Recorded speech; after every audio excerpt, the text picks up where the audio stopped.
The sink was dripping. The clock clicked too loud. My husband scrolled past me without looking up. The helper stood behind me, waiting for instructions. The kitchen felt smaller than it ever had. His shoulder brushed my back as he passed. It wasn't intentional. It still landed heavy. I froze. My husband didn't notice. No one said anything. I felt my breath change. Not desire. Not romance. Awareness. After 28 years of being unseen, that moment showed me something uncomfortable and clear. I hadn't disappeared. I had been ignored. And that realization changed everything. I didn't look for a helper because I was lonely. I looked because I was tired. My husband had stopped noticing things years ago. Not in a dramatic way. He didn't shout or disappear. He just checked out. Meals were eaten without comment. Questions were answered with half sounds. When I spoke, he nodded at the wrong places. I told myself this was what long marriages turned into. Quiet efficiency. Parallel lives under one roof. The house needed work I could no longer keep up with alone. The cabinets were heavy. The trash bins were awkward. My wrists hurt more than they used to. When I suggested hiring help, my husband said we didn't need it. He said I managed fine. He said it would be a hassle. He said he was busy. I hired someone anyway. I told my husband after. He shrugged and said, "Do what you want." That sentence landed harder than an argument would have. Do what you want meant he wasn't involved enough to object. It meant the work of the house was mine by default. It meant I was invisible in decisions unless they inconvenienced him. The boy arrived on a Monday. Early. Polite. Too young to be anything but careful. He stood at the door holding a small toolbox, eyes lowered, waiting to be told where to go. My husband didn't get up from the table. He didn't introduce himself. He didn't look embarrassed. He just kept scrolling. I showed the boy the kitchen. It was narrow, like most old kitchens. We had learned to move around each other in silence over the years. The boy asked where the cleaning supplies were. He listened closely. He said, "Yes, ma'am." He moved when I moved, trying not to be in the way. At one point, I reached for a cabinet and he stepped back at the same time. There wasn't space. His shoulder brushed my back. It was brief. Accidental. He apologized immediately. Stepped away. Eyes down. I said it was fine. But something had already shifted. Not because of him. Because of me. I realized how long it had been since anyone adjusted their movement for mine. Since anyone noticed where I stood. Since anyone responded to my presence at all. My husband walked past me daily without registering my body in the room. This stranger had done it without thinking. The rest of the day passed normally. The boy worked quietly. My husband left for errands and didn't say goodbye. When he returned, he barely acknowledged the extra pair of shoes by the door. He didn't ask what had been done. He didn't thank anyone. He ate dinner and went to bed early. That night, I sat alone in the living room and replayed the day. Not the moment itself. The contrast. The way one person noticed and another didn't. The way I had accepted absence as normal. The way I had learned to shrink to avoid being in reminder. I thought about other moments I had dismissed. Talking while he watched television. Asking for help and being told later.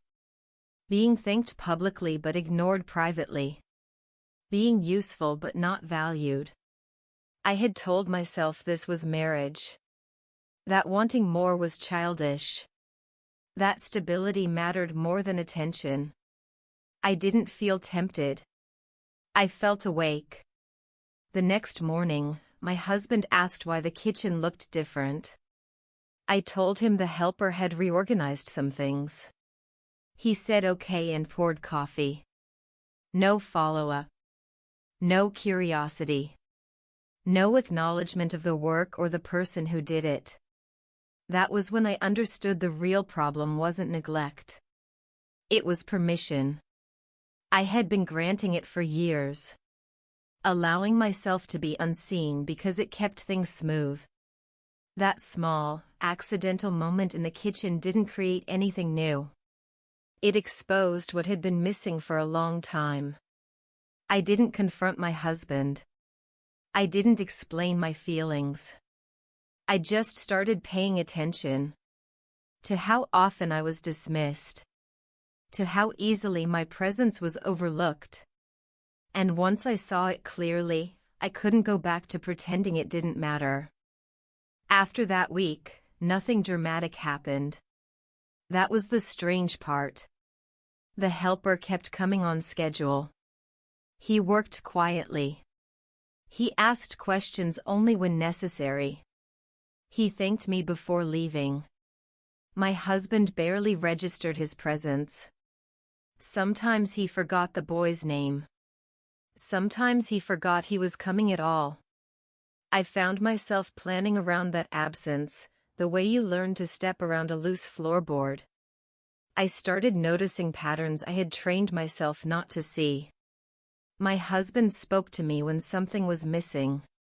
When a bill was late. When dinner was cold.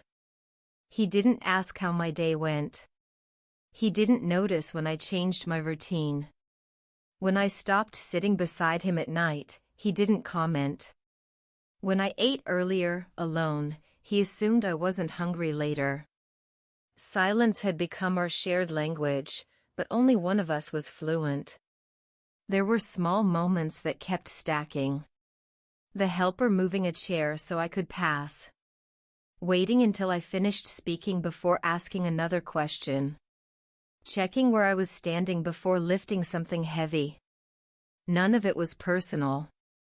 That was the point. It was basic awareness. The kind you extend to another human without thinking. I felt embarrassed by how much it stood out. I thought back to other times. Hosting holidays where I cooked and cleaned while my husband talked to guests. Sitting through conversations where my stories were interrupted and never returned to. Being introduced as his wife instead of by my name. I had learned to accept these things as normal, even polite. I told myself it was easier this way.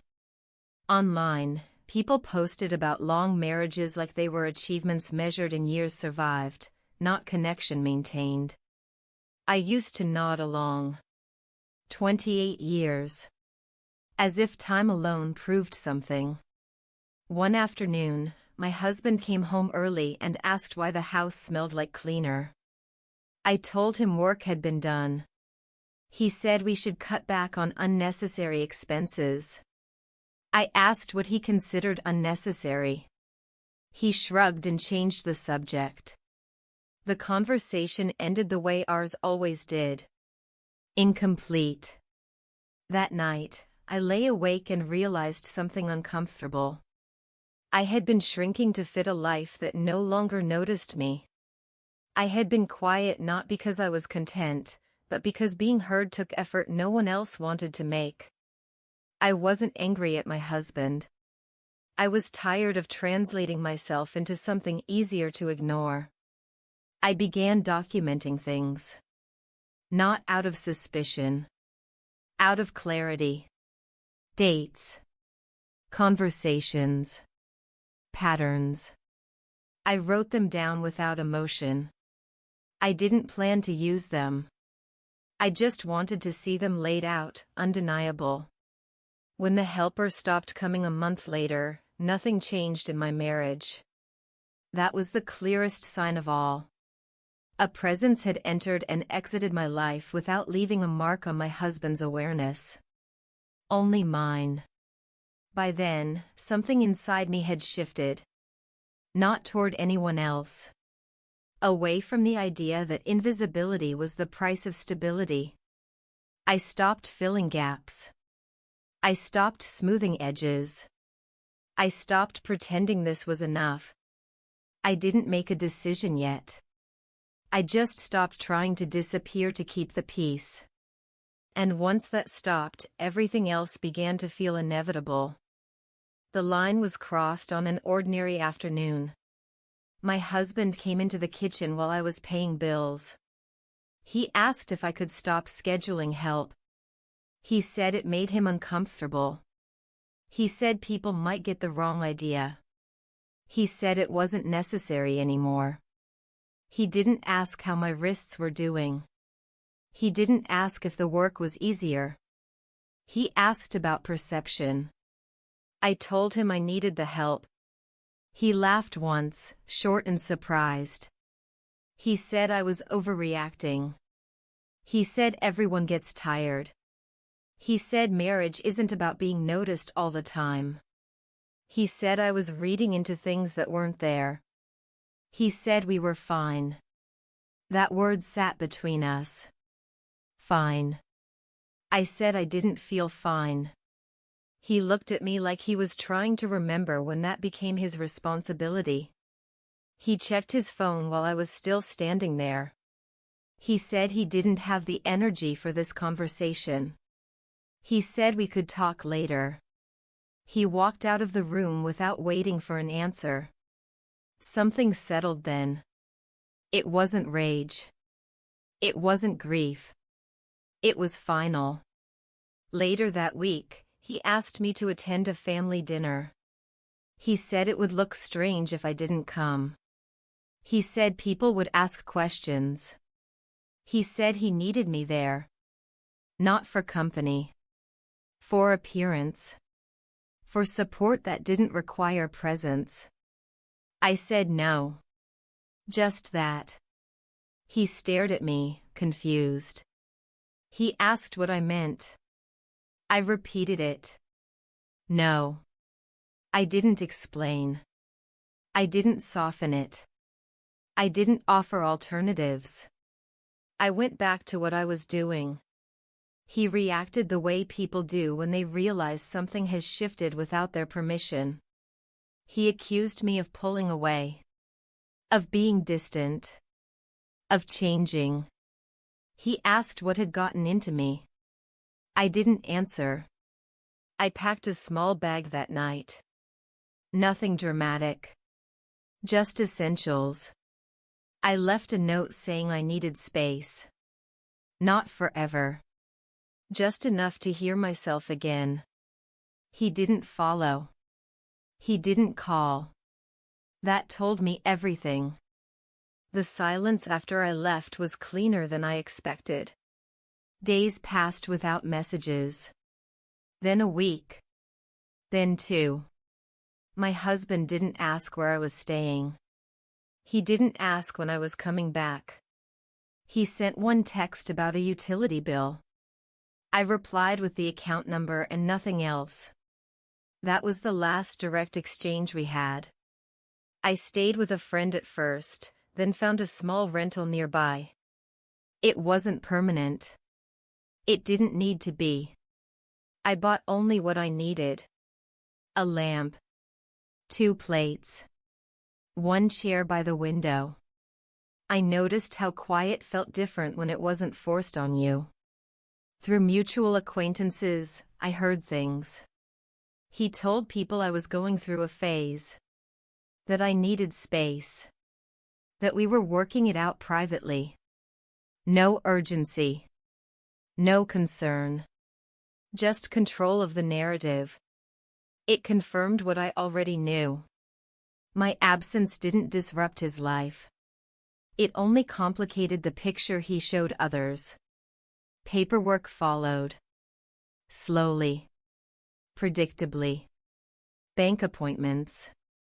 Emails. Polite legal language. No fighting. No begging. Just procedures moving forward because one person finally stopped compensating for the other. We crossed paths once, months later, in a parking lot. He looked surprised. Asked how I was. I said fine. He nodded like that closed the subject. He didn't ask where I lived. I didn't offer. My life didn't improve in dramatic ways. It simplified. I woke up without bracing myself. I cooked when I wanted to eat. I spoke and didn't watch someone drift away mid-sentence. That was enough. I didn't leave because of a moment in a kitchen. I left because that moment showed me how much of myself I had been setting aside to stay married. I didn't feel something new that day. I remembered something old. And this time, I didn't ignore it.